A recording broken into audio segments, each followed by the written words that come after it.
and the p block elements. ठीक है, s block elements are generally metals and these are non metals. तो d block elements क्या होते हैं? as you are moving from metals to non metals, that is why initially इनका नाम रखा गया था transition metals.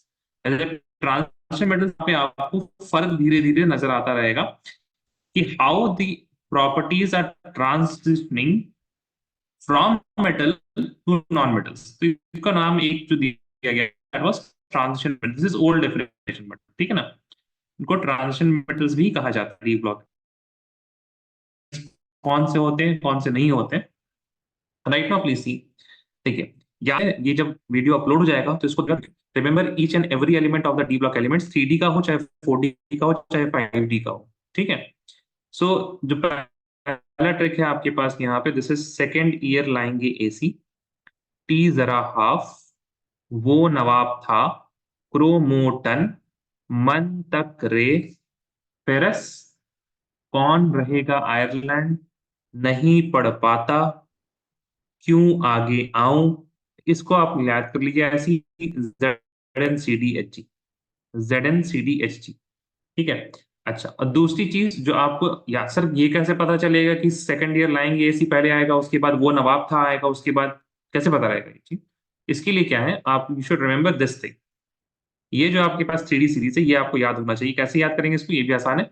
शक्ति, इतना याद रखिए, शक्ति, विक्रमण, फेको, निकोजन. शक्ति, विक्रमण, निकोजन. Once you have written this, then it will be easier for you to remember the columns, the groups also. Second year लाएंगे एसी, टीआई लिख दिया तो टी जरा हाफ, वो से वो नवाब था, क्रोमोटन, मन तक रहे, फेरस. ठीक है, अब देखिए नेक्स्ट है आपके पास, d block elements are also known as transition elements between metals and of s block and non metals of p block. But ये डेफिनेशन जो है ना, ये इनिशियल डेफिनेशन था. उसके बाद ट्रांजिशन एलिमेंट्स और ट्रांजिशन मेटल्स की जो डेफिनेशन है उसको रिवाइज किया गया. And the new definition is transition elements. अगर आपसे पूछा जाए व्हाट आर ट्रांजिशन एलिमेंट्स, आप इसी डेफिनेशन को लिखेंगे. ठीक है, transition elements have partially field D subshells in their ground state और इन कॉमन ऑक्सीडेशन स्टेट. ठीक है, ये डेफिनेशन हो गया. तो जिसमें भी आपके पास क्या हो, if you have partially field D subshell common oxidation state में या फिर उसके जीरो ऑक्सीडेशन स्टेट में, तब भी क्या हो जाएगा, it is going to be transition elements. And this is the reason the elements of group 12 जैसे ZnCd are considered transition metals as fully filled D10 configuration. D10 तो होता ही है यहाँ पे. ZnCdHg, all of these will be having D10 configuration. D10 configuration का ground state में भी होता है and in the common oxidation state. Common oxidation state क्या है? +2 oxidation state is the common. तो आप जब +2 करेंगे तो आपके पास 4s2 और 3d10 होता है फॉर जेनिथ. आप 2 इलेक्ट्रॉन्स निकालिएगा तो 3d से नहीं निकलेगा, कहां से निकलेगा? It will be, is my voice cracking for everyone? Arsalan, No, sir. Fadil, yes Fadil, is my voice cracking? No, sir. हम पार कर, आपके यहाँ कुछ फिर डिस्टर्बेंस होगा. ठीक है. अच्छा, बाय द वे ये जो नोट्स सारे हैं ना, I have sent it in the chat. Can all of you see that? Please tell me. ये जो मोबाइल में यूज करते हैं उनको कभी कभी शायद नहीं दिखता है. Arsalan, can you see the file DNF block PDF in the chat? Zoom chat, not WhatsApp. ये देख सकता हूँ, मैं तो लैपटॉप यूज करता हूँ तो. हाँ हाँ, नहीं मतलब हमको नहीं पता ना क्या यूज करते हो. हाँ, डाउनलोड कर लीजिए आप. Fadil, can you see it? Yes, sir. Krishna Priya? It's downloading, sir. Okay, fine. What about Parker? Can you see it? Parker. Rabah, what about you? Rabah and Parker? Yes, sir, I can see. Parker, अच्छा, Parker को मेरी आवाज ही नहीं जा रही, I guess that's why not answering. ठीक है, आप उसको डाउनलोड कर लीजिएगा. एवरीथिंग इज, यहाँ पे जो चीज लिखा है उसमें भी है. फाइन. अच्छा, अब इसके बाद एक सवाल आपको जनरली आएगा रिगार्डिंग कॉपर. कॉपर का जो atomic number that is 29, but जो इलेक्ट्रॉनिक कॉन्फ़िगरेशन होता है that is argon 4s1 3d10. So they will ask copper has 3d10 configuration, but still it is considered as transition element. The answer will be because it has partially filled d subshell in its common oxidation state. क्या common oxidation state? copper 2 positive. copper 2 positive में क्या होगा? argon as it is, 4s से सारे electrons निकल जाएंगे और d से एक 4s से एक निकलेगा और d से एक निकल जाएगा, कितना हो जाएगा? d9. So you'll write because copper 2 plus has d9 configuration in Cu2 positive, है ना? copper 2 plus कितना होता है? d9 होता है. That is why it is considered as, तो copper को consider करते हैं, जिंक को नहीं करेंगे. ठीक है. अब उसके बाद थोड़ा बहुत electronic configuration. I hope you guys know. Argon 4s2 3d4. 3d4 नहीं होगा, एक second, this will B 3d1. कुछ मिस्टेक हो गया. ठीक है. 4s2 3d1. आयरन के लिए क्या होगा? 4s2 3d6. These two are exceptional. Chromium, it is 4s1 3d5 due to more stable half-filled and fully-filled d subshell, है ना? These things are not new for you guys. अब उसके बाद जो फिजिकल प्रॉपर्टीज है, फिजिकल प्रॉपर्टीज में आपके पास क्या है? High tensile strength, high thermal and electrical conductivity, malleability, ductility, metallic lustre, hardness and less volatile. Hardness and less volatile का मतलब क्या हुआ? They are hard, you know that. Less volatile मतलब they can not be easily vaporised. Fine. तो all of these you have, these properties you have already learn. आपने पढ़ा हुआ है, पुरानी क्लास में पढ़ा हुआ है. जो यहाँ पे आप लोगों को नया पढ़ना है ना, high melting point and boiling point और इसका रीजन. ठीक है. तो तीन चीज का रीजन आप लोग को, मतलब तीन चीज का ट्रेंड, रीजन, एक्सेप्शन सब कुछ सेम रह रहा है. ठीक है. क्या क्या तीन चीज? हाई मेल्टिंग पॉइंट, मतलब मेल्टिंग पॉइंट का, बॉइलिंग पॉइंट का, और enthalpy of atomisation. Enthalpy of atomisation, ये तीन चीज ध्यान रखिएगा. अगर आपको सवाल आ जाए मेल्टिंग पॉइंट का, या फिर आ जाए बॉइलिंग पॉइंट का, या फिर आ जाए एंथैल्पी ऑफ एटोमाइजेशन का, all the trends are same. जो ट्रेंड पढ़ाने वाले, all the exceptions are same. उसमें एक्सेप्शंस भी सेम है, एक्सेप्शंस का रीजन भी सेम है. समझ में आ गई?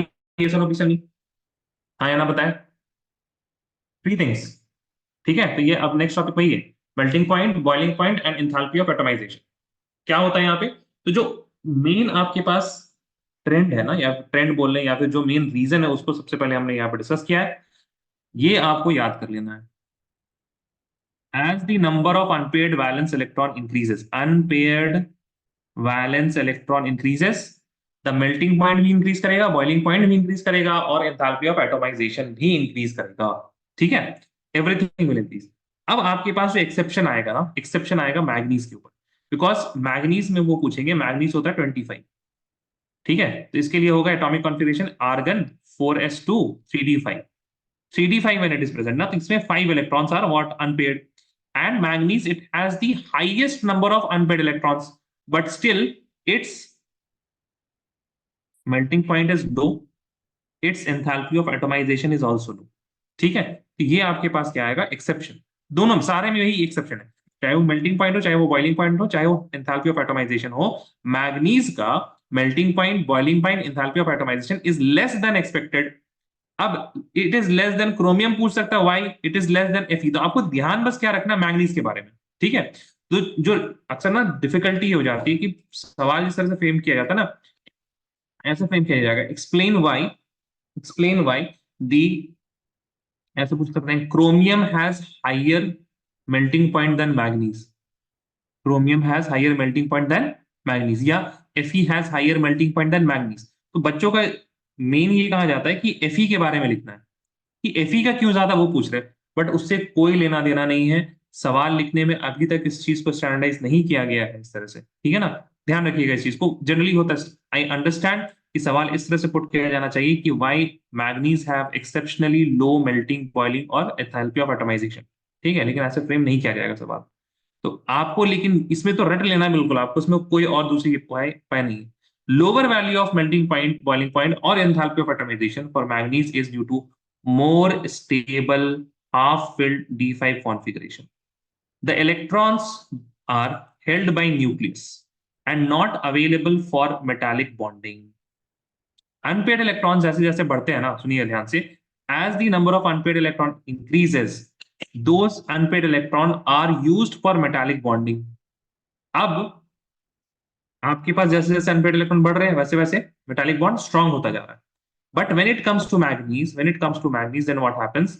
दोस 5 electrons are held by the atom of manganese by itself. तो जिसका इलेक्ट्रॉन रहता है ना, वही उसको होल्ड करके रखता है.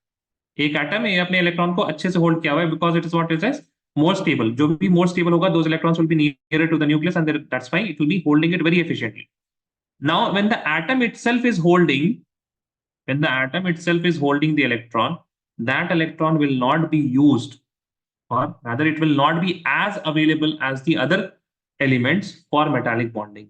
ठीक है, तो एक ही जगह कहीं रह सकता है, या तो वो एटम उसको खींच के रखे, या फिर वो थोड़ा सा लूज करे और वो मेटालिक बॉन्ड में, मेटालिक बॉन्ड फॉर्मेशन में वो काम आए। ठीक है, तो ये आपको लिखना है, held by nucleus and not available for metallic bonding, this is the reason. अगर ये पूछे ना, as the number of unpaired electron, unpaired valence electron increases, why the melting or boiling point or enthalpy of atomization increases, ऐसा क्यों होता है, then this leads to, जैसे number of valence electron बढ़ते हैं, leads to stronger metallic bond. ठीक है, इसमें फिर ये लिख देना आप लोगों को, ये जैसे जैसे अनपेड इलेक्ट्रॉन बढ़ते हैं वैसे वैसे बॉन्ड स्ट्रॉन्ग होते जाता है। Make sense everyone? ये सुनो प्लीज टेल मी, बताएं। फादिल, कृष्णप्रिया पारकर, अरसलान, प्रभा। Yes, sir. ठीक है, चलिए अब आगे बढ़ते हैं। ये आपका इतना ही है, इसके अलावा और कुछ नहीं सवाल है यहाँ पे। ठीक है, आप एनसीईआरटी पढ़िएगा, बहुत कुछ उसमें लिखा हुआ रहेगा उल्टा सीधा, समझ नहीं पाएंगे, यहीं तक सवाल है आपका, यही सवाल आ सकता है सर यहाँ से। ठीक है, अब आते हैं हम लोग अगली चीज, atomic and ionic size. Atomic और आयनिक साइज में जाने से पहले हम लोग थोड़ी सी, मतलब बेसिक जनरल इनऑर्गेनिक केमिस्ट्री को समझ लेते हैं।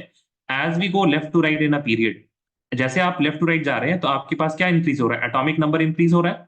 एटॉमिक नंबर इंक्रीज होने का मतलब क्या है, प्रोटॉन नंबर इंक्रीज हो रहा है। प्रोटॉन का मतलब क्या है, न्यूक्लियस में जो पॉजिटिव चार्ज है दैट इज इंक्रीजिंग। बोलो एक बार, जैसे एटॉमिक नंबर बढ़ता है, बोलिए प्लीज बोलिए इसको, तभी याद रहेंगी ये सारी चीजें।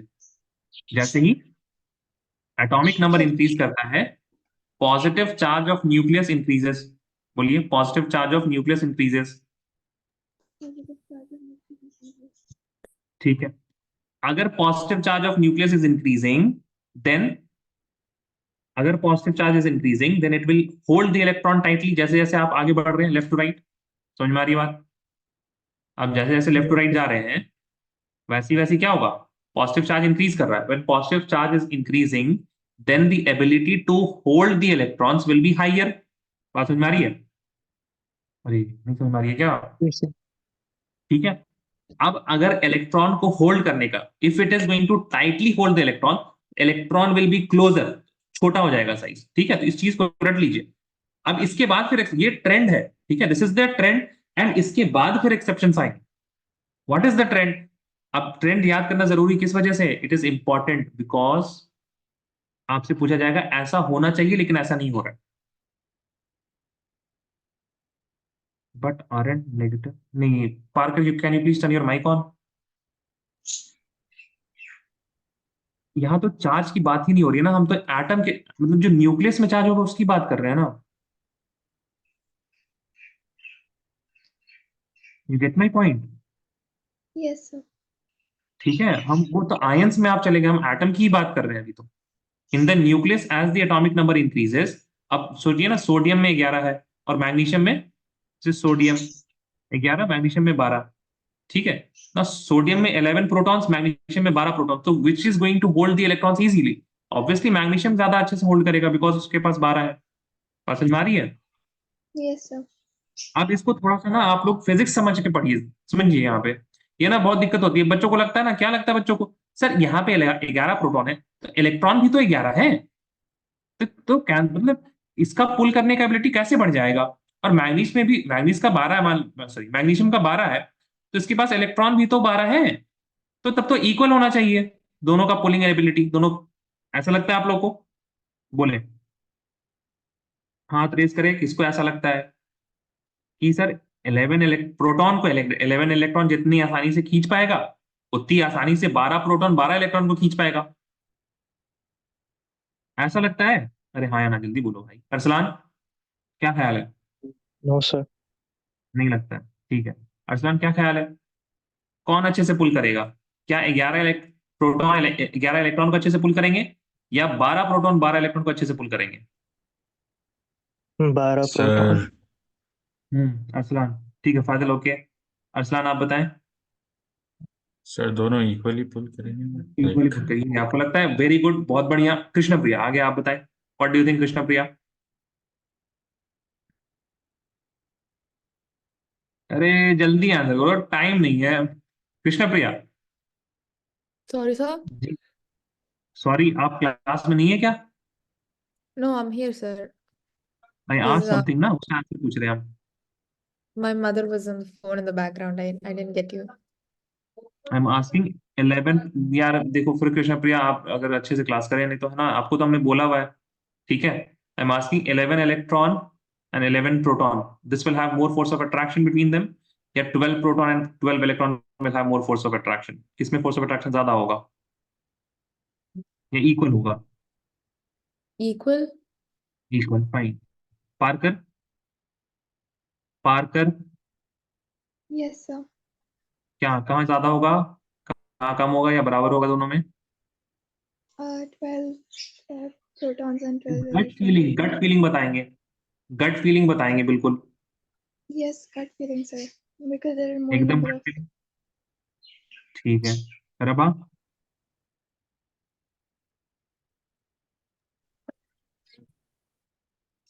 जी रबा, जल्दी बताएं। Sir, in 12, it will. पक्का? Yes, pakka. इक्वल भी हो सकता है, ऐसा लग रहा है आपको? थोड़ा थोड़ा, या ऐसा लग रहा है इक्वल होना चाहिए, लेकिन हमने पढ़ा है 12 तो 12 कह रहे हैं। नहीं sir, 12 ही. 12 ही, ठीक है, फाइन। देखिए असला इसको थोड़ा समझते हैं। पॉजिटिव और नेगेटिव चार्जेस हैं। माइक ऑन कर लीजिएगा please Arsalan. Arsalan, am I audible? Yes sir. Positive और नेगेटिव चार्ज के बीच में फोर्स ऑफ अट्रैक्शन निकालना है, सही है? Yes sir. अगर फोर्स ऑफ अट्रैक्शन ज्यादा होगा तो ये दोनों नजदीक होंगे और साइज छोटा हो जाएगा, सही है? Yes sir. अब बताइए, पॉजिटिव और नेगेटिव चार्जेस के बीच में फोर्स ऑफ अट्रैक्शन के लिए कौन सा फॉर्मूला यूज करते हैं? फिजिक्स में पढ़ा है पॉजिटिव आपने? और नेगेटिव, पॉजिटिव नेगेटिव चार्जेस के बीच में फोर्स ऑफ हाँ, अट्रैक्शन। इलेक्ट्रोस्टैट्स, इलेक्ट्रोस्टैट्स, फेमस, सबसे फेमस फॉर्मूला क्या पढ़ा आपने इस साल? इट्स हाय हाय, ग्रेविटेशन वाला फॉर्मूला से सिमिलर जो है। Q E E. Q E, mark बिल्कुल ना। भाई साहब भरता बना दो तुम्हारा। F is equal to K into Q1 Q2 upon R square, ये है ना? हाँ ये वाला। हाँ या हाँ या ये या, वाला या याद क्या? है। हाँ, ये हाँ याद, ये ये तो वाला याद होना। याद है। ये है इतना। अब बताइए, सुनिए ध्यान सुनिएगा। पॉजिटिव चार्ज सोडियम में कितना है? 11। ठीक है, 11 इंटू नेगेटिव चार्ज कितना है? 11। 11 इंटू 11 होगा, make sense? Yes. Yes sir. और मैग्नीज में, सॉरी मैग्नीशियम में क्या होगा? 12 into 12, make sense? Yes sir. अब बताइए कहाँ फोर्स ऑफ अट्रैक्शन ज्यादा हो जाएगा, 12 इंटू 12 में या 11 12 इंटू इंटू 11 में? 12 में। समझ में आ गया बिल्कुल, सही है? Yes sir. ठीक है, अब बिल्कुल कंफ्यूजन कहीं पे नहीं होना चाहिए। This will have more force of attraction, that is why this size of magnesium will be lower. ठीक है, चलिए अब हम लोग चलते हैं। अब यहाँ पे इसी वजह से देखिए, देयरफॉर हमने एक जनरलाइजेशन दिया है। अगर आपसे पूछ लिया जाए कि एस ब्लॉक और पी ब्लॉक के कंपैरिजन में डी ब्लॉक एलिमेंट्स का साइज क्या होता है, then this is the general trend. S block elements will be largest, क्योंकि एस ब्लॉक सबसे पहले आता है। As we go left to right तो डी ब्लॉक आएगा, then we will find the P block elements. अब उसके बाद आते हैं मतलब जो खास खास क्या क्या क्वालिटी है। तो इन ट्रांजिशन सीरीज, जैसे कि 3D हो गया, 4D हो गया, 5D सीरीज हो गया, इनिशियली क्या होता है? The size decreases. Size decrease क्यों करता है? Because the atomic number increases. अब यहाँ पे ना एक और हम खेला आप लोग को बता देते हैं क्या क्या चीज यहाँ पे प्ले करती है when you are in the D block elements. ध्यान सुनना, एक आपने नाम सुना होगा बहुत ही फेमस, यहाँ पे कई दफा आपको आएगा, शील्डिंग। शील्डिंग सुना है आपने? शील्डिंग Yes, सुना sir. है आप लोग? Yes shielding, sir. कोई ऐसा जिसने शील्डिंग नहीं सुना हो? कोई ऐसा जिसने शील्डिंग नहीं सुना हो? सुना, ठीक, चलिए ध्यान दीजिए, सारे लोग ध्यान देंगे। देखिए, जो डी ब्लॉक एलिमेंट्स है ना, दीज आर थोड़ा सा क्रूशियल हो जाता है यहाँ पे। आप 3D से समझेंगे हम लोग। अगर हम लोग किसी को भी ले लें ना, तो 4s2 रहता है, और 3D में 1 से लेकर 10 तक इलेक्ट्रॉन्स फिल होते हैं, यस और नो? सही है, 4s2 सब में होता है। इन जनरल 4s1 भी होता है कहीं कहीं पे, बट इन जनरल बात करें हम तो 4s2 सब में होता है। 3D 1 से लेके 10 तक भरते रहता है, ये सुनो। Yes, करेक्ट है? sir. ठीक है, बहुत बढ़िया। अब यहाँ पे ध्यान से देखिएगा, 4s2 3D 1 से 10, 4s2 3D 1 से 10। यहाँ पे आप देख रहे हैं करना 4s, fourth shell, third shell, सही है। अब ये जो डी इलेक्ट्रॉन्स आपका बढ़ते जाएगा, डी इलेक्ट्रॉन्स बढ़ते जाएगा, सही, डी इलेक्ट्रॉन्स आर इंक्रीजिंग अंदर में, और 4s2 के 2 इलेक्ट्रॉन बाहर है। Now what happens, the effect of as we are moving right to as we are moving left to right, this is increasing, and this shell में, inside वाले shell में electrons भी बढ़ रहे हैं। Make sense? दोनों चीज हो रही है। बोलिए गाइस, बात समझ में आ रही है? Yes, जैसे हम Yes, left to sir. Right जा रहे हैं, क्या क्या हो रहा है? पॉजिटिव चार्ज इंक्रीज कर रहा है। पॉजिटिव चार्ज की वजह से क्या होना चाहिए? साइज को डिक्रीज होना चाहिए। सही बात है, सही है ना? पॉजिटिव चार्ज जैसे जैसे बढ़ेगा, साइज डिक्रीज होता जाएगा। करेक्ट है? yes, sir. But if the inside electrons are also increasing, this inside electron shield the outermost electron. ये outermost electron को क्या करते हैं? शील्ड करने। तो जैसे जैसे आप ये इलेक्ट्रॉन्स को बढ़ाते जाइएगा, शील्डिंग बढ़ते जाएगी, यानी कि इफेक्ट ऑफ पॉजिटिव चार्ज कम होता जाएगा, क्योंकि ये अंदर वाले electrons they will experience more positive charge rather than the 4s2 electron. तो यहाँ पे दो उल्टी चीजें हो रही है। एक तो पॉजिटिव चार्ज बढ़ रहा है, और उसको काउंटरैक्ट कौन कर रहा है? उसको काउंटर कर रहा है इनर्शियल इलेक्ट्रॉन्स। ठीक है, तो एक इफेक्ट से साइज बढ़ेगा और दूसरे इफेक्ट से साइज घटेगा। अब ध्यान से सुनिएगा, initially when the atomic number increases, at that point d electrons कम होते हैं, 1 इलेक्ट्रॉन, 2 इलेक्ट्रॉन, 3 इलेक्ट्रॉन, 4 इलेक्ट्रॉन, ऐसे इलेक्ट्रॉन्स होते हैं। But the charge is increasing in a very large manner. Charge increase मतलब वही एक एक करके चार्ज बढ़ता है, but initially the effect of this positive charge, increase in positive charge, is more dominant. That is why initially the size decreases as the atomic number increases. क्यों? Because Z effective increases as the atomic number increases, and shielding of D subshell is poor. D subshell में उतने electrons हैं ही नहीं जो अच्छे से shield कर पाए right now. That is why Z effective is more dominant. आगे क्या होता है? मिडवे एक बढ़ा रहा है साइज, एक साइज को बढ़ाने से रोक रहा है।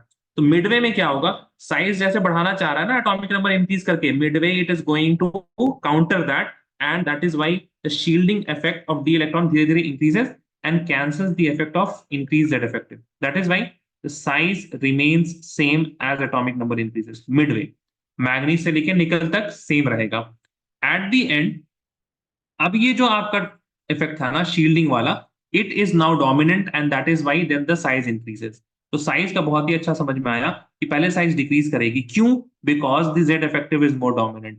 Then the size will remain constant. Why? Because the Z effective is completely cancelled by the shielding of d electrons. Then the size will increase because now the electronic repulsion between the d electrons is what? It is more dominant than the z effective. ये तीनों points है, please इसको याद कर लीजिएगा। आप लोग को समझ में आया है? सुनो प्लीज बताएं क्या हो रहा है। ट्रेंड समझ में आया? सबका रीजन ये सुनो। Initially z effective is more than shielding, उसके बाद z effective is equal to shielding, उसके बाद shielding and repulsions it is greater than z effective। ये है क्रक्स। आगे बढ़े, आगे बढ़े कि नहीं बढ़े? रुकना है कुछ यहाँ? Sir, जी जी बताएं। sir, what is Z effective? z effective is the effective nuclear charge। जब जो आउटर मोस्ट इलेक्ट्रॉन है ना, जैसे 4s2 वाला इलेक्ट्रॉन, अब मान लीजिए आपके पास 21 स्कैंडियम की अगर हम बात करें, तो 21 is the positive charge that is in the nucleus.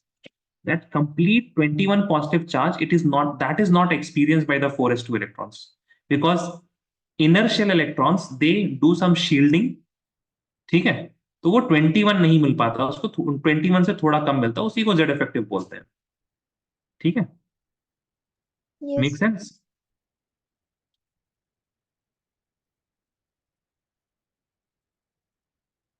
अब उसके बाद ये है, नेक्स्ट इज, अब हम लोग क्या करेंगे? 3D से 4D को कंपेयर करेंगे, 4D से 5D को कंपेयर करेंगे। 3D का कंपैरिजन आपको चाहिए with each and every element, 3D में हर एक एलिमेंट में क्या होता है, उसके बाद 3D एलिमेंट्स का 4D से, फिर 4D का 5D से। ठीक है, सबसे पहले 4D और 5D में अगर हम देखें, सॉरी 4D और 3D में अगर हम देखें तो ऑब्वियस सी बात है, as we go down the group then shell number increases. 11th में पढ़ा होगा आपने, shell number increases therefore size increases. That is by 4D का साइज जो होगा that will be greater than 3D। ठीक है, इसमें कोई एक्सेप्शन नहीं है, ऐसे ही होता है। But size of 5D elements जो है ना, it is almost equal to 4D elements. 5D का क्या होता है, 4D के बराबर होता है। उसका सिंपल सा आंसर क्या है, जैसे ही आप 5D में आ जाते हैं ना, when you approach 5D, then 5D के अंदर होता है 4F, एंड 4F की शील्डिंग होती है पुअर। शील्डिंग होती है पुअर। शील्डिंग अगर पुअर है तो जेड इफेक्टिव बहुत डोमिनेंट। ठीक है, अब ध्यान से सुनिएगा, ये सीक्वेंस समझ में आया आप लोगों को।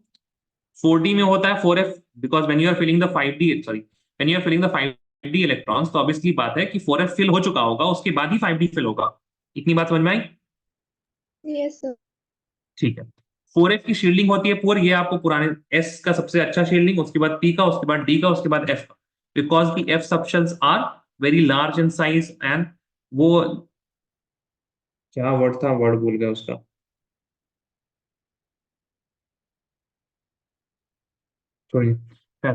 F, आप ये याद रख लीजिए, F substance are what they have poor shielding effect. If the electrons are not shielding, तो जो न्यूक्लियस का चार्ज है आउटर मोस्ट इलेक्ट्रॉन के पास, वो बहुत अच्छे से फील होगा। शील्डिंग खराब है, outer most electron will feel the nucleus charge of nucleus very effectively. That is why I am saying Z effective is what, dominant. Z effective is dominant। एक बार बोलिए इस चीज को, in 5D Z effective is dominant। बोलो भाई। 5D Z effective is dominant. When Z effective is dominant, then it will be pulling the electrons effectively। सही है ना, पॉजिटिव चार्ज ज्यादा है तो इलेक्ट्रॉन्स को वो पुल करेगा और साइज को वो छोटा करेगा। ध्यान सुनिएगा, साइज को वो क्या करेगा, छोटा करेगा। When Z effective is dominant, it is going to pull the electrons and decrease the size. And in the larger picture, what happens as the shell number, जैसे आप 4D से 5D जा रहे हैं तो शेल नंबर बढ़ रहा है, साइज इंक्रीज करना चाहिए। Z इफेक्टिव डोमिनेंट है तो साइज डिक्रीज करेगा, नतीजा निकलता है दोनों बराबर हो जाते हैं 4D और 5D में। ठीक है, इसी को बोलते हैं लैंथेनाइट कॉन्ट्रैक्शन। ठीक है, तो आपसे सवाल पूछा जाएगा, size of 5D elements is almost equal to 4D elements, why? You have to, आप 4F इलेक्ट्रॉन्स के बारे में तो लिखना है ही, and you have to include this word due to lanthanide contraction, which is due to poor shielding of 4F electrons in 5D series। ये पूरा का पूरा आपको आंसर लिखना है। अगर आपने इसमें से कुछ भी हटाया तो मार्क्स कटने के चांसेस बढ़ जाएंगे। ठीक है, मार्क्स कटने के चांसेस बढ़ जाएंगे। आप लोगों को ना हम एक सवाल पूछते हैं, ठीक है, ध्यान सुनिएगा सारे सवाल। सब लोग सुन रहे हैं? yes or no, please tell me। Yes, sir. आपने फिजिक्स में पढ़ा है रिफ्रैक्टिव इंडेक्स, Yes, फिजिक्स में sir. आप लोगों ने पढ़ाया, आप लोगों ने, ठीक है ना। आपसे पूछा गया, light enters a glass slab from air to glass slab, ठीक है, what happens to the, what happens to the ray of light? Turns towards ठीक है, the normal. सॉरी पार्कर, क्या होगा बताइए? It will, Bend towards the normal. हाँ, लेकिन किसी बच्चे ने लिखा व्हाट, सवाल क्या है, what happens to the ray of light, उन्होंने लिख दिया इट रिफ्रैक्ट्स। क्या लिखा उन्होंने? The light ray will refract.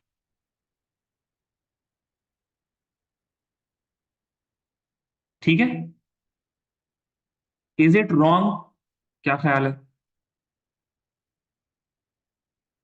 No, बोलिए। it's not. It's not wrong. Arsalan क्या ख्याल है, इज इट रॉन्ग? अगर कोई बच्चा लिख दे light ray will refract when it enters the glass slab. I mean, it's not wrong in the.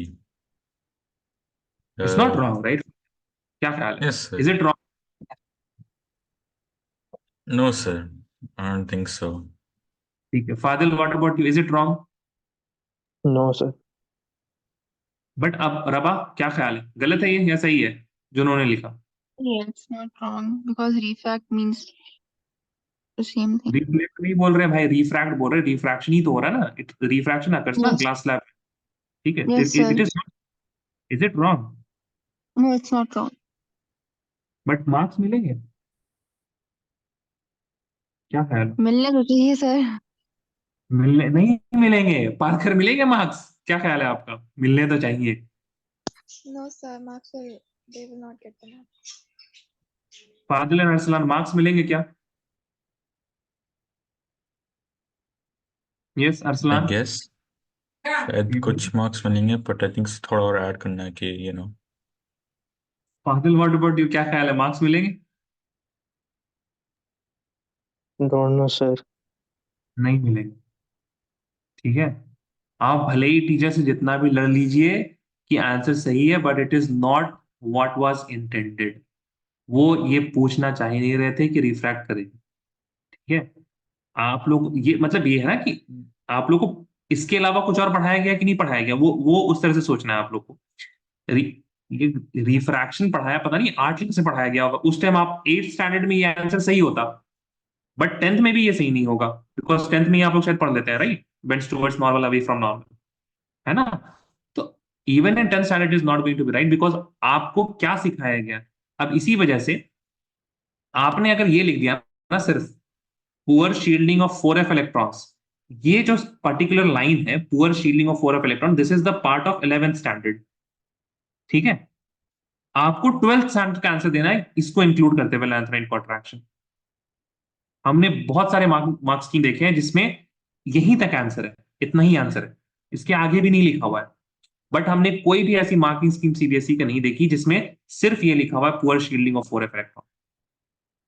ठीक है, तो उससे समझ में आता है। बहुत बार आप लोगों के साथ तो ये हुआ ना होगा ना कि आपने लिखा है, आपने जो लिखा है सही है, बट मार्क्स नहीं मिले हैं because it is not what the teacher was expecting.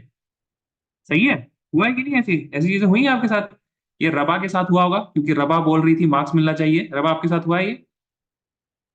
नहीं सर, मतलब मैं ऐसे बोल रही थी कि मिलना चाहिए पर मिलेगा नहीं मार्क्स। अच्छा, मिलना चाहिए मतलब मिलेगा नहीं, लेकिन तो आपने ऐसी नहीं, गलती की होगी तभी आप बोल रहे हैं। पारकर, आपने की है ऐसी गलती? No, sir. But half marks मिलना चाहिए. हाफ मार्क्स भी नहीं मिलेगा भाई। कहीं कहीं तो मतलब ये तो सवाल में थोड़ा सा उन्होंने ऐसे बोल दिया ना, what happens to the light. ठीक है, what happens to the light after refraction, कई सवाल ऐसे होते हैं। दोनों का लैंग्वेज सेम ही है। ठीक है ना, इधर रिफ्रैक्शन हाफ मार्क्स भी नहीं मिलेगा, ध्यान रखिए इन सब चीजों का। इस वजह से बच्चों के मार्क्स नहीं आते। ठीक है, अब इसके बाद बच्चे लड़ते हैं इस तरह, जो लिखाया है टीचर वही, सर बोलते जो लिखा है वही लिखना है। सर के बोलने का मतलब ये होता है कि जो पूछा जा रहा है आपके लेवल का, वो लेवल का आंसर दीजिए आप लोग। ठीक है, चलिए खैर हटाइए। अब हम लोग आगे बढ़ते हैं। ये समझ में आ गया ना, इन चीजों को याद कर लें बिल्कुल। जो पॉइंट्स है ना यहाँ पे एकदम प्रिसाइज पॉइंट्स हैं। आप लोग अगर नहीं भी तो अगर 7 मार्क्स का है ना, तो 5 मार्क्स तो हम बोलेंगे बिल्कुल नोट से एज इट इज आ जाएगा। ठीक है, तो उसकी चिंता नहीं कीजिए। बाकी रिएक्शंस वगैरह जो आप लोग को याद करना पड़ेगा, रिएक्शन से भी सवाल आते हैं। ठीक है, तो sir I want to ask sir मुझे पूछना है, जैसे ये डीएनएफ ब्लॉक के आपसे नोट्स भेजे हैं सर, और चैप्टर्स के भी नोट्स हैं सारे चैप्टर्स के? हाँ नोट्स तो हैं सर आप प्लीज भेज देंगे? सारे चैप्टर्स के। जी सर। आप लर्निंग को बोलिएगा, मेरे सिस्टम में बड़ा टाइम लग जाएगा ऐसे, बिकॉज थोड़ा सा ओके सर। टाइम लगता है। ठीक है, लर्निंग को अच्छा बोल सर। दीजिएगा। ठीक है, okay and sir. Please ask also them ना कि कितने टाइम में आप भेज देंगे टाइप से। ठीक है, ओके सर। चलिए। उसके बाद है आपके पास ionic radii of with different, मतलब अलग अलग आयंस का, है ना? तो hope I all of you know that कि जैसे जैसे आप आयंस को निकाल, जैसे जैसे आप इलेक्ट्रॉन्स को निकालते जाएंगे तो इलेक्ट्रॉन्स निकलते जाएंगे, but the protons will be the same. Protons की खींचने की क्षमता उतनी बढ़ जाएगी, है ना? When the protons will be, sir you send notes in the group, क्या बात कर, I did not understand you. Sir, I'm saying you sent all the chapters notes in the group.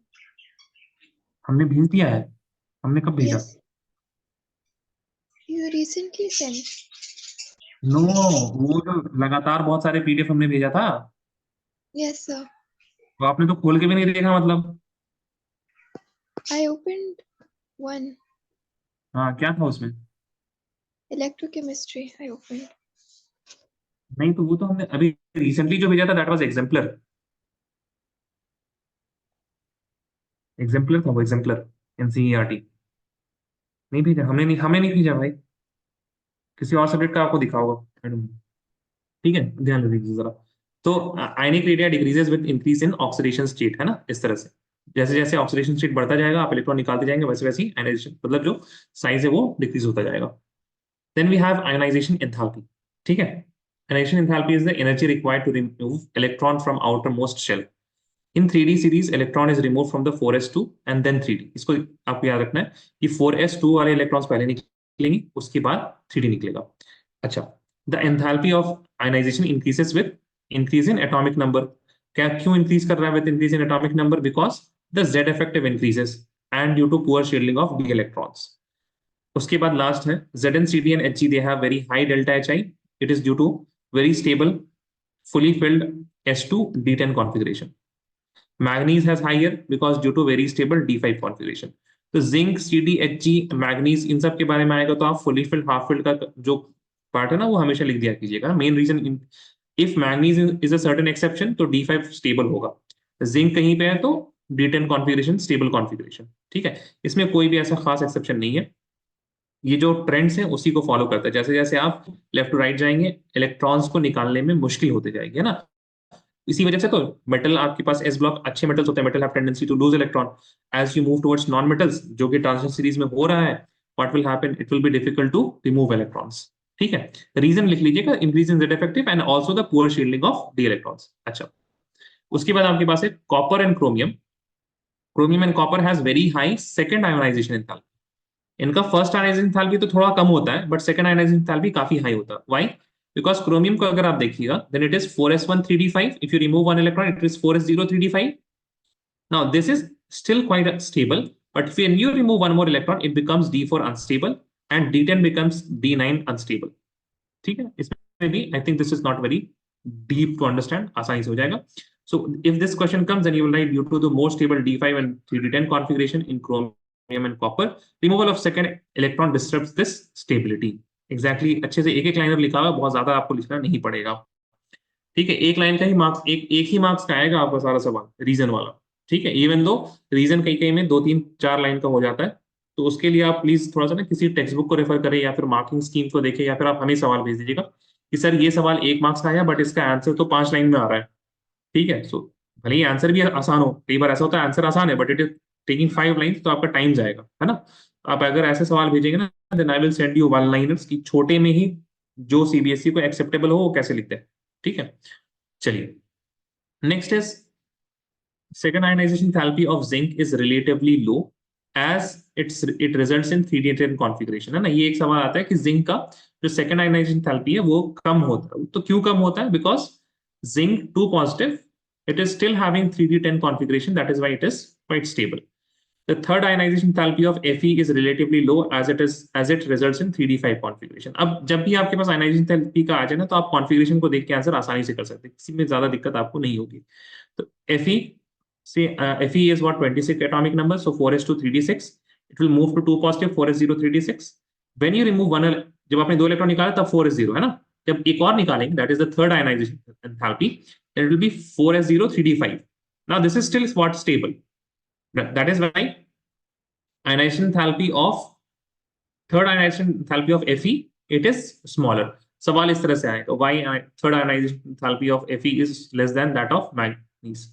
ठीक है, तो इसमें दोनों को आप लिख दीजिएगा कि अगर आप मैग्नीज का Mn2 पॉजिटिव देखें, then Mn2 positive is D5 configuration, if you remove one more electron Mn3 positive, then this will be D4 configuration which is unstable, but Fe3 positive it has 3d5 which is stable. ठीक है, तो ऐसे आप लोगों को लिखना है। Now, moving on, electrode potential. So, electrode potential, we have to study 2 different types of electrodes। metal का reduction पढ़ना है 2 positive से metal में, और 3 positive से 2 positive में। ठीक है, तो दोनों को अलग अलग पढ़ना है बिल्कुल। First of all, we will deal with when metal 2 positive से metal जाता है। ठीक है, अब थोड़ा सा यहाँ पे ना आप लोग एक चीज ध्यान से सुन लीजिएगा, मेटल की टेंडेंसी होती नहीं है मतलब रिड्यूस होने की। Metal has a tendency to lose electron and get oxidised. तो ध्यान सुनिएगा, आप लोग को सवाल दिया रहेगा किसका, E0 M2 पॉजिटिव से M का, about reduction, but you will answer जिसका रिडक्शन हार्ड होगा, है ना, जिसका रिडक्शन हार्ड होगा उसका ऑक्सीडेशन क्या हो जाएगा, इजी। जिसका रिडक्शन इजी होगा उसका ऑक्सीडेशन हो जाएगा हार्ड। ठीक है, तो आप ऑल दी आंसर्स जितने भी आप एनसीईआरटी देख लीजिए या फिर मार्किंग स्कीम देख लीजिए, कोई किताब भी अगर आप देख लीजिएगा, then all the questions are regarding the reduction, but they have answered from the perspective of oxidation. क्या आपको इसमें थोड़ा कुछ समझ में आया, क्या कहना चाह रहे थे हम? जी बताएं।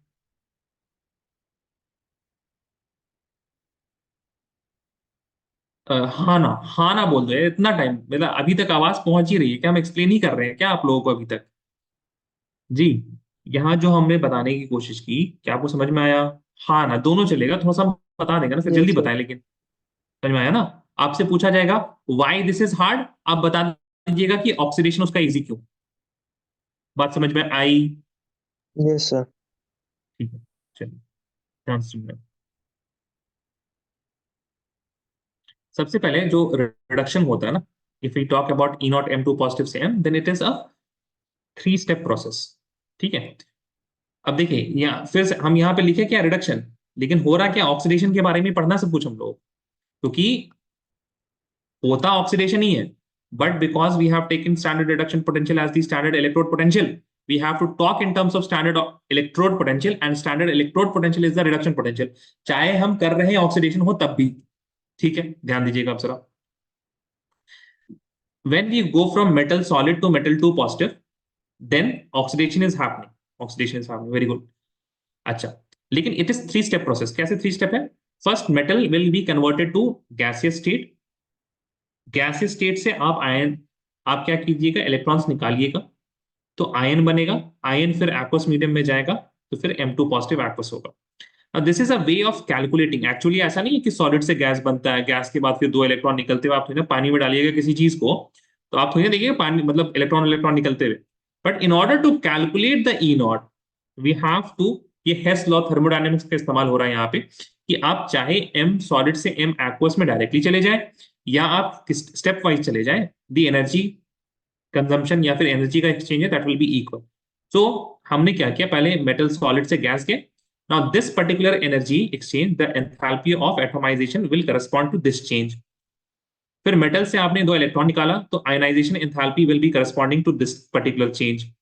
फिर M2 पॉजिटिव को आपने पानी में डाला, then hydration enthalpy will be corresponding to this particular change. So there are 3 things happening when you go from solid to gas. क्या लगता है आपको, एनर्जी देनी पड़ेगी, यस और नो? सॉलिड से गैस बनाने के लिए बोलो भाई, सॉलिड से गैस बनाने के लिए एनर्जी देनी पड़ेगी, यस और नो? अरे यस सर। Yes sir. जी, सॉलिड से गैस बनाने के लिए एनर्जी देनी पड़ेगी, है ना? अच्छा, इलेक्ट्रॉन्स को निकालने के लिए क्या होना पड़ेगा, एनर्जी देनी पड़ेगी, यस और नो? Yes. Yes sir. सही यस सर। है। आप जब किसी चार्ज आयन को पानी में डालते हैं, तो पानी के मॉलिक्यूल्स, है ना, ऑक्सीजन वाले फेज से उसको सराउंड कर लेते हैं, because metal it is ion, it is positive, oxygen is more electronegative, वो नेगेटिव होता है, तो वो आके ऐसे सराउंड कर लेता है। ठीक है, तो उसको हाइड्रेशन बोलते हैं। दिस पर्टिकुलर थिंग, इसमें क्या होता है, ऑक्सीजन का delta negative charge, because of higher electronegativity, it attracts the cation.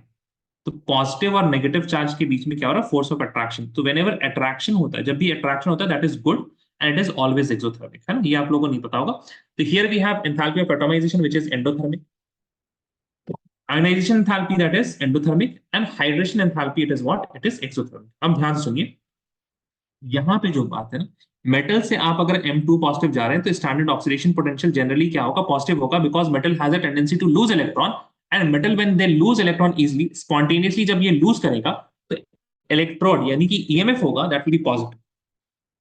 When SOP is positive, then I can say SRP क्या होगा इसका, SRP is generally negative. Make sense, is please? बात समझ में आ रही है? बोलो भाई। Yes sir. ठीक है, अब ध्यान से सुनिएगा जरा, बहुत ही इंपॉर्टेंट बात ये है कि if the SOP, ध्यान सुनिएगा, if the standard oxidation potential of any element is high, is very positive, that will be due to higher hydration enthalpy. SOP जो होगा it will be high because of higher hydration enthalpy. SOP is low due to higher hydration enthalpy. दोनों ही चीजें याद कर लीजिए बिल्कुल कि एसओपी जो है it is directly proportional to hydration enthalpy. ठीक है, अगर हाइड्रेशन एंथैल्पी का मैग्नीट्यूड ज्यादा तो SOP is more positive, if the hydration enthalpy is low SOP is more negative. बात समझ में आ रही है एसओपी सलमी? सही है, तो हम क्या ये लिख सकते हैं एस आर पी जो होगा that is inversely proportional to delta H hydration. क्या ख्याल है?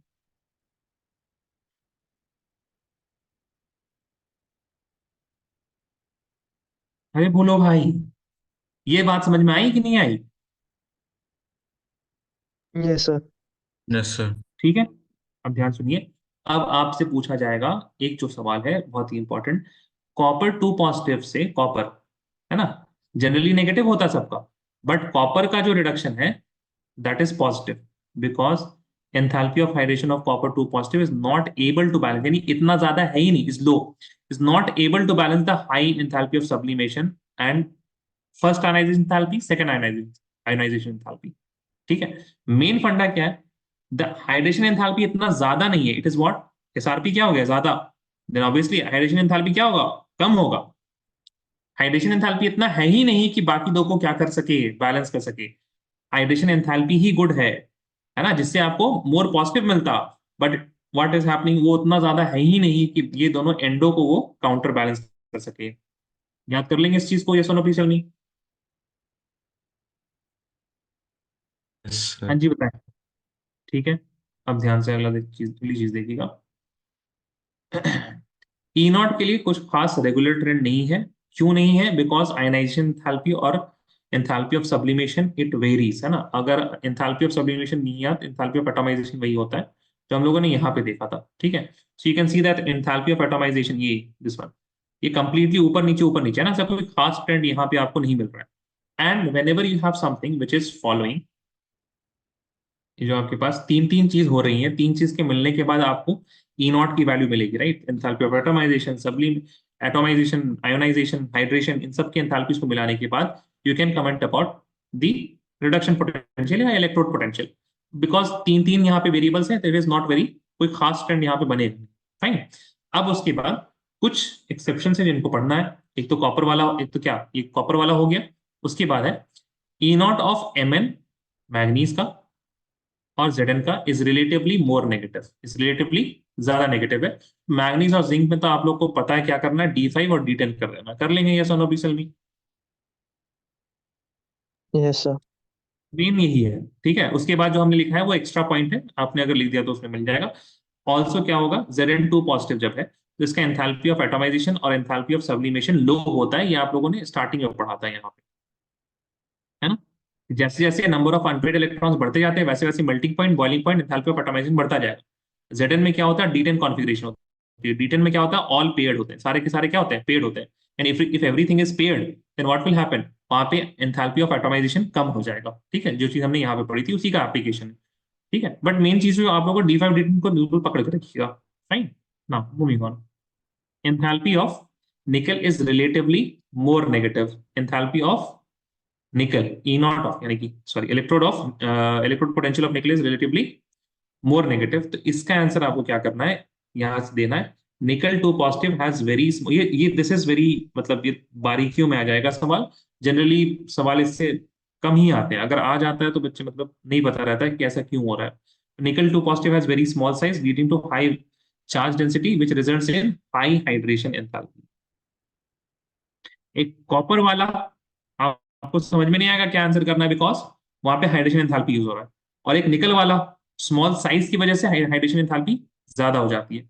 ठीक है ना, तो it has relatively more negative, यानी कि वैल्यू क्या है उसकी, ज्यादा है। वैल्यू ज्यादा कैसे होगी, बिकॉज हाई हाइड्रेशन एंथैल्पी। ठीक है, फाइन। अब ध्यान से सुनिएगा जरा, यहाँ पे साइज छोटा होता है, ये कब पढ़ा है सर आपने, तो यहाँ पे देखिए क्या हो रहा है, size initially decreases, scandium, titanium, vanadium, chromium, manganese nickel, उसके बाद मैग्नीज, Fe, कॉपर और निकल में, कोबाल्ट और निकल में ऑलमोस्ट सब बराबर। उसके बाद निकल कॉपर जिंक में बढ़ने लगता है। तो एज यू कैन सी निकल is what, it is the smallest. If I compare the charge, मतलब निकल के पास प्रोटॉन्स भी बहुत ज्यादा, इट इज ऑन दी मतलब हायर एंड में आ गया ना, जिसमें जहां पे आपके पास एटॉमिक नंबर काफी हाई है, और उस लिहाज से साइज क्या है, बहुत छोटा। निकल के पास है कितने, निकल के पास कितने इलेक्ट्रॉन्स होते हैं, शक्ति विक्रमण फेकोनी 28, 28 प्रोटॉन्स, 28 प्रोटॉन्स है, लेकिन साइज किसका लिया हुआ है इसने, मैग्नीज वाला। ठीक है, तो साइज बहुत ही ज्यादा छोटा हो जाएगा इसके लिए। ठीक है, अब ध्यान से सुनिएगा। तो ये चीज हम होगी निकल के बारे में। निकल का साइज छोटा होता है, इस वजह से हाइड्रेशन एंथैल्पी ज्यादा होती है। फाइन नाउ, अब थोड़ा सा और बाकी है डी ब्लॉक, उसको खत्म ही करके हम लोग आगे बढ़ेंगे। ठीक है, घबराइएगा नहीं, नोट से एक बार पढ़ लीजिएगा, आप लोग को बहुत इतना हो जाएगा। अब इसके बाद क्या है, वी हैव M3 पॉजिटिव से 2 पॉजिटिव वाला केस। तो 3 पॉजिटिव से 2 पॉजिटिव यहाँ पे लिखा है हमने। तो अगर रिडक्शन आसान हुआ, if the reduction is easy, then SRP will be. अच्छा, क्लास है क्या किसी की अभी? Yes, sir. पारकर अभी राइट नाउ क्लास है? Yes, sir. अरसलान क्लास है? नहीं sir. Fadil? Not right now, sir, at 7. नहीं है class. Krishna Priya, any class right now? No, sir. Raba, what about you? No sir. Okay, तो हम कंटिन्यू करते हैं फिर। पार्कर कौन सी क्लास है अभी आपकी, फिजिक्स? No, sir. Bio. फिर आपने तो पढ़ा है ना वैसे, नहीं पढ़ा आपने भी?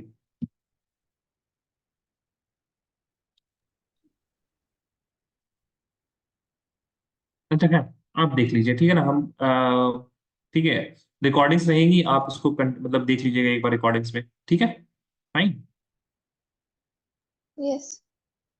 ठीक। So now we have M3 positive से 2 positive. Now obviously if the SRP is easy, तो क्या होगा, पॉजिटिव हो जाएगा। अगर SRP हार्ड है तो क्या हो जाएगा, नेगेटिव हो जाएगा। ठीक है, नाउ ध्यान से सुनिएगा बिल्कुल। SRP इजी कब होगी, SRP इजी तब होगी जब M2 पॉजिटिव स्टेबल हो, M2 पॉजिटिव स्टेबल हो, तब M2 पॉजिटिव स्टेबल होगा तो SRP विल बी इजी। ठीक है, और M3 पॉजिटिव अगर स्टेबल हुआ, if M3 positive stable, then SRP will be hard. Make sense? जिस जो स्टेबल है उधर जाना जाएगा, क्या ख्याल है?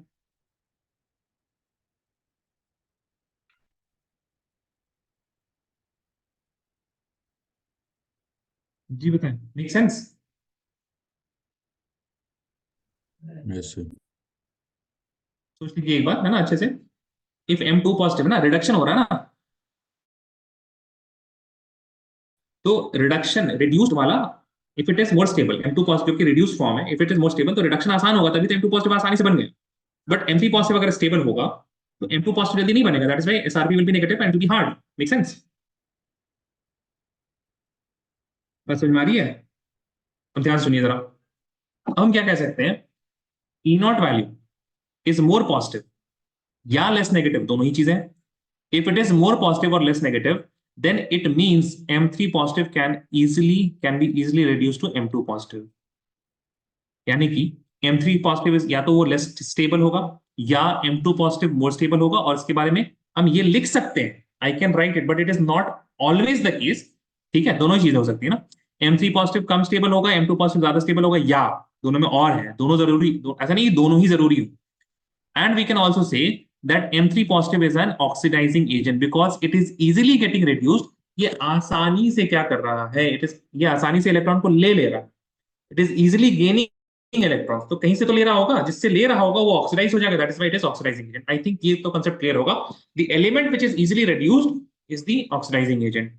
आगे अगर हम बात करें, then if the E naught value is less positive or more negative, then it means M3 positive cannot be easily reduced to M2 positive, and उल्टा हो जाएगा बस सारी चीजों का। M3 positive is more stable or M2 positive is less stable, and M3 positive may be a reducing agent, उसको हम reducing agent की तरह काम कर सकते हैं। ये एकदम हमेशा नहीं होता, ऐसा होता है, ठीक है ना। अगर ये स्टेटमेंट है ना कि इट इज लेस पॉजिटिव या मोर नेगेटिव, तो ऐसा जरूरी नहीं कि हमेशा ही रिड्यूसिंग एजेंट हो जाए।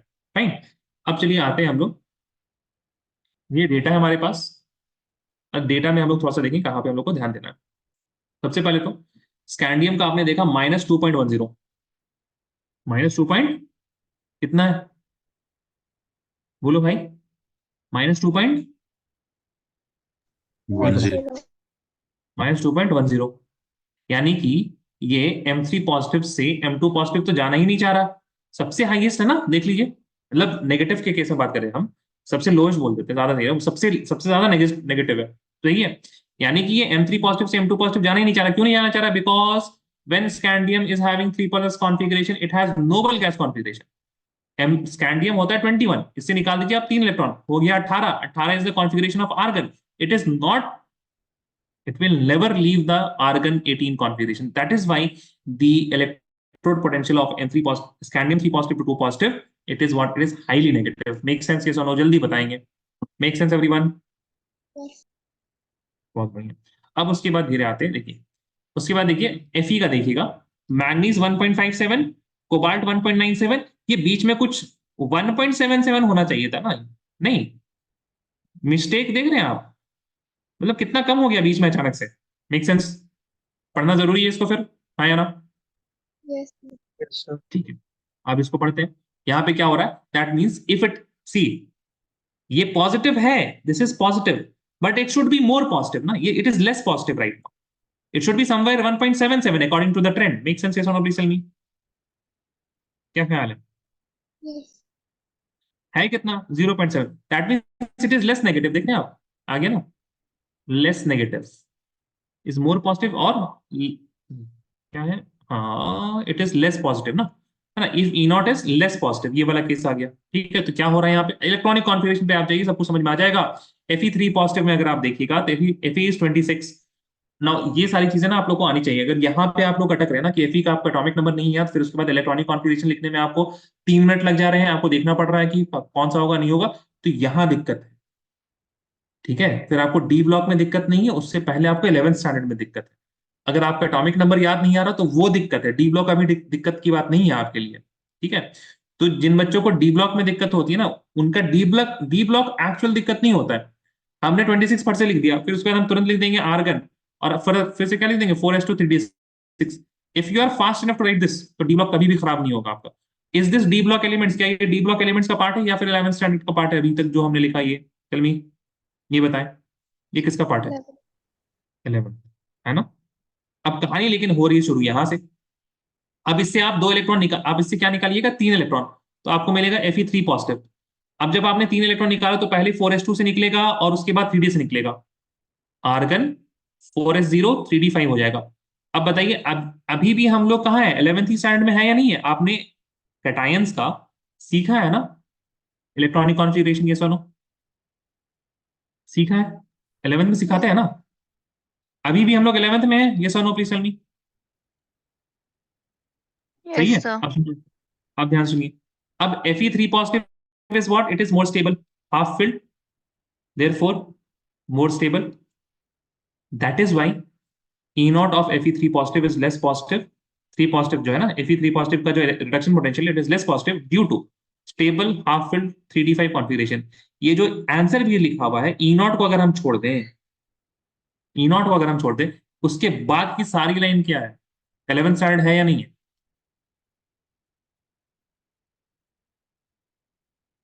है कि Yes, नहीं? sir. है ना। तो अगर if you are struggling here, struggling का मतलब ये नहीं है कि आप आंसर, मतलब आपको पता ही नहीं, कुछ नहीं पता। इफ यू आर स्ट्रगलिंग का मतलब Fe का आप कंफ्यूज हो रहे हैं 26 है या नहीं है। Fe में आप कंफ्यूज हो रहे हैं कि 4s2 3d6 होगा पहले, या फिर 3d10 4, ऐसे, इसमें अगर आप कंफ्यूज हो रहे हैं ना इलेक्ट्रॉनिक कॉन्फ़िगरेशन में, अगर आप इलेक्ट्रॉन निकालने में क्या कर दे रहे हैं, आर्गन 4s2 एंड 3d3 कर दे रहे हैं, अगर आप Fe3 पॉजिटिव के लिए आप डी से इलेक्ट्रॉन निकाल दे रहे हैं, तो दिक्कतें वहां पे हैं, ठीक है। तो थोड़ा सा ध्यान दीजिएगा while you are doing the questions, आप अटक कहां पे रहे हैं, like is this really d block elements, ठीक है। थोड़ा सा इसको ध्यान दे दीजिएगा once you are doing the questions. अब उसके बाद वापस आते हैं हम लोग, Fe का हम लोगों ने देख लिया। Now when you look at this vanadium also ना, वेनेडियम को जब आप देखेंगे तो टाइटेनियम इज माइनस, ये तो एक्सेप्शन था, इसको हमने पढ़ लिया। टाइटेनियम इज माइनस 0.37, फिर उसके बाद घटा, फिर उसके बाद बढ़ गया। This is not right, this is not right. Minus 0.37, उसके बाद घटा थोड़ा सा 0.26, फिर उसके बाद माइनस 0.41। ये बढ़ना ही चाहिए था। माइनस 0.37, उसके बाद थोड़ा बढ़ता, उसके बाद थोड़ा बढ़ता, फिर उसके बाद बढ़ता, फिर पॉजिटिव हो जाता। ठीक है, इस तरह से यहाँ पे फिर पॉजिटिव होने लगता। तो यहाँ पे आपके पास वैल्यू ना कुछ तो गड़बड़ है यहाँ पे। ठीक है, तो क्या गड़बड़ है यहाँ पे? इट इज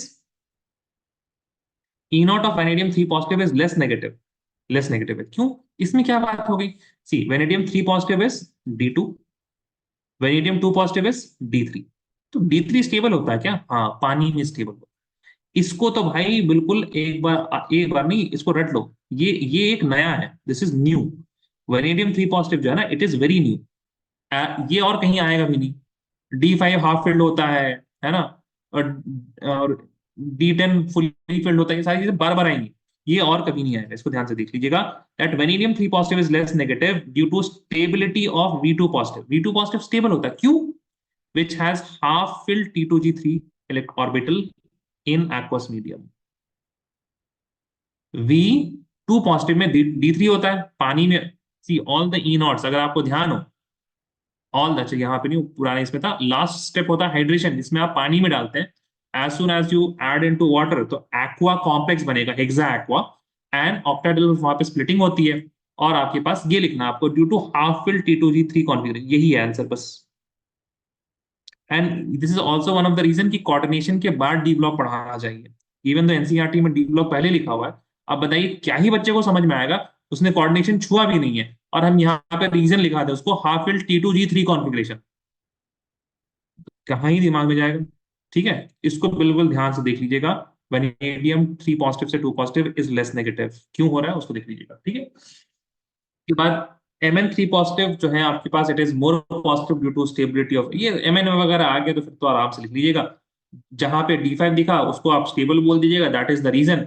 Zn3 पॉजिटिव से 2 positive, it is also high due to stability of Zn2 positive ion which has fully filled D10 configuration. ये सारी चीजें मतलब पुरानी है। Mn3 पॉजिटिव और cobalt 3 positive are strong oxidising agent because their E nought values are very high. Oxidising agent में जैसे हमने लिखा था ना, ऑक्सीडाइजिंग एजेंट, क्यों?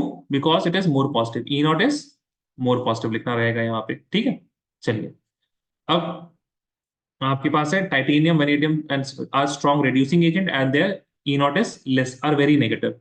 अगर आपके पास E नॉट वैल्यू बहुत ज्यादा पॉजिटिव हुआ तो ऑक्सीडाइजिंग एजेंट, बहुत ज्यादा नेगेटिव हुआ तो रिड्यूसिंग एजेंट। ठीक है, अब this is also related to what? This is also related to the liberation of H2 when added to acid. ठीक है, so these can also liberate H2 when added to acids. E not जो है आपके पास, अगर if the SRP is negative, SRP क्या है? Negative है, that means it is what? It is less than 0. ठीक है, SRP नेगेटिव है तो SOP क्या हो जाएगा? SOP will be positive. ठीक है, तो एसिड में अगर आप ध्यान दें, एसिड में होता है H पॉजिटिव। ठीक है, H पॉजिटिव को इलेक्ट्रॉन दे देगा, ऑक्सीडाइजिंग एजेंट क्या करता है? इलेक्ट्रॉन देगा इसको, और क्या बना देगा? H2 बना देगा। ठीक है, so anything which has a negative reduce SRP, reduction potential अगर नेगेटिव है तो वहां पे वो क्या करेगा? It can liberate H2 gas, it can liberate H2 gas. Right, अब ट्रांजिशन मेटल एलिमेंट्स का ऑक्सीडेशन स्टेट अलग, उसकी स्टेबिलिटी के बारे में पढ़ना है। ठीक है, यहाँ पे आपके पास सिर्फ और सिर्फ एक सवाल जो आता है, दैट इज, ध्यान से सुन लीजिएगा जरा। Higher oxidation state are shown by halide because these are electronegative, and oxides because hydrogen ही इलेक्ट्रोनेगेटिव होते हैं और उसके बाद ऑक्सीजन इलेक्ट्रोनेगेटिव। ठीक है, highest oxidation states are shown by halides, जिसमें स्पेशली फ्लोराइड्स होते हैं। ठीक है, इन हैलाइड्स, है ना, हैलाइड्स में कौन शो करेगा? Fluoride, because higher electronegativity and small size. But when you compare fluoride and oxide, then oxides will be what? They will be showing higher oxidation state. Why?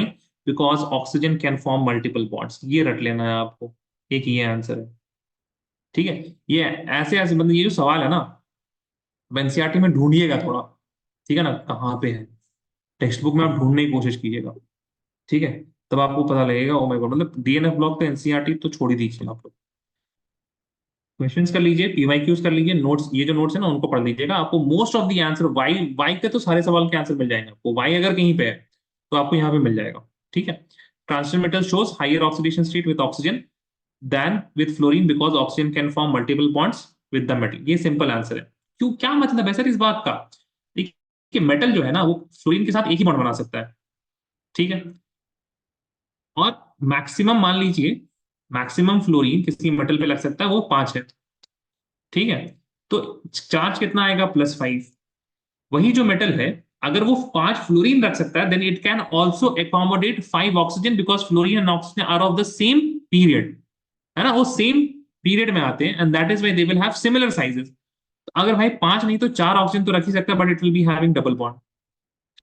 When it is having double bond और ये 4 है तो then the metal atom will be having +8 configuration because oxygen 2 bond बना के -2 इसका oxidation state होता है and metal will B now having +8 oxidation state. बात समझ में आई? ये सोनो की सुन बात समझ में आई फ्लोरीन और ऑक्साइड के बेस केस में? बोलो भाई। यस। ठीक है, अब उसका दूसरा सवाल आएगा कॉपर 2+ के बारे में। बोलेगा कॉपर 2+ को मतलब कॉपर 2+ के बारे में आएगा लेकिन कॉपर प्लस के बारे में पहले आएगा, ठीक है ना। एक ये आता सवाल that all copper 2+ halides are known except iodides, ठीक है। तो आयोडाइड में क्यों नहीं मिलता है तो आप बोलिएगा यहाँ पे कि because copper 2+ oxidises I- to I2 and CuI2 is reduced to cuprous iodide, so cuprous iodide बोलते हैं ना, this is cupric iodide। CuI2 is reduced to Cu2I2, ठीक है। तो when you have CuI2 then what happens, this reaction particular occurs, ये पहले I- को I2 में रिड्यूस कर देता है, ठीक है, and then CuI2 is then reduce to cuprous iodide। ये एक सवाल जो आएगा आपको, ये इसको याद कर लेना, ये बहुत कम आता है। जो ज्यादा सवाल आता है ना वो ये वाला आता है, ठीक है। कि copper positive is unstable in aqueous medium, पानी डालने में पता नहीं कुछ हो जाता है कॉपर पॉजिटिव, क्या होता है तो डिसप्रोपोर्शनेशन हो जाता है। ये लिखना जरूरी है आपको, ठीक है। फॉर्म खास तौर से इस वजह से बता रहे हैं, if you don't write disproportionation तो फिर आपको शायद मार्क्स ना मिले। उसके बाद रिएक्शन लिख लीजिए तो क्या ही बात है। Now 2 Cu positive and Cu2 positive plus Cu मिल जाएगा। 2 Cu पॉजिटिव है ना, Cu पॉजिटिव जो है आपका इट इन अगर आप पानी में डालेंगे तो Cu2 पॉजिटिव और कॉपर में कन्वर्ट हो जाएगा। क्यों? Because of the higher hydration enthalpy of copper 2+, this is more stable.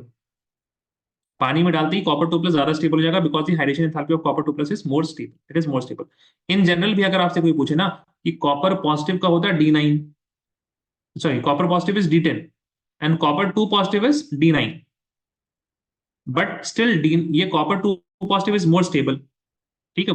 वो आपको याद रखना है, कोई पूछेगा नहीं, आपसे पूछेगा ना कॉपर पॉजिटिव ज्यादा स्टेबल है या कॉपर 2 पॉजिटिव, तो आप हमेशा बोलिएगा copper 2 positive is more stable, why? Because of higher hydration enthalpy, ठीक है। मैग्नेटिक प्रॉपर्टी हम क्या ही पढ़ाएं, ट्रांजिशन मेटल जनरली पैरामैग्नेटिक होते हैं क्योंकि they have unpaired electrons in the d subshell. Magnetic moment जो है आपके पास उसका फॉर्मूला n+2 बीम होता है। This is already in the coordination chemistry, जो कोऑर्डिनेशन कंपाउंड्स पढ़ा है उसमें हम लोगों ने देखा है D0 और D10 configuration are always diamagnetic. सारी चीजें हम लोगों ने पढ़ी है पहले। टेंडेंसी टू फॉर्म कॉम्प्लेक्स, ये इसको याद करने की चीज है ना। वाई आपको सवाल आएगा why the transition elements they have a tendency to form complex. ये 3 आंसर्स हैं आपके पास। Small size of atoms and ions, high nuclear charge, availability of vacant d orbitals। Catalytic properties में आपके पास why they form, why do the transition elements have, ये सवाल लग रहा है सुना हुआ आप लोगों ने, why transition elements show catalytic properties? नहीं सुना है? सुना है? अरे अरे सो गए क्या आप लोग? अरसलान बादल पार करने डब्बा सुना है? Sir, you have seen the है ना, question. ठीक है। सॉरी वाटर डब्बा, सर देखा है ऐसा सवाल। है ना। तो ये उनके छोटे मतलब यही ऐसी है, मतलब जो जो सवाल है वहीं से ये नोट्स आए, ठीक है। तो कैटालिटिक प्रॉपर्टी क्यों शो करता है? Because it can adopt multiple और rather variable oxidation state. Transition metal can form complexes, ठीक है। Formation of coloured ion due to d transition, ठीक है। D0 D10 configuration does not show colour because of वहां पे pair electrons होंगे, D transition नहीं होगा। उसके बाद इंटरस्टिशियल कंपाउंड्स यहाँ पे है, इसको आप लोग ये कर लीजिएगा, याद कर लीजिएगा। एलॉय फॉर्मेशन आपके पास टेक्स्ट बुक में है, इसको एक बार पढ़ लीजिएगा। 2 पैराग्राफ छोटे छोटे से इन प्रॉपर्टीज को पढ़ लीजिएगा, है ना। इसमें से ये लास्ट वाला प्रॉपर्टी बहुत इंपॉर्टेंट है, केमिकली इनर्ट। क्यों इंपॉर्टेंट है सर? बिकॉज हम लोग केमिस्ट्री पढ़ रहे हैं तो केमिकल एक्टिविटी पढ़ना ज्यादा जरूरी है, ठीक है। तो जो क्वेश्चन सेट करता है ना वो इसी माइंडसेट से सेट करता है कि आपको रिएक्शंस लिखने का मौका मिले, आपको केमिकल्स के बारे में लिखने को मिले, आपको केमिकल रिएक्टिविटी के बारे में लिखने का मौका मिले, ठीक है।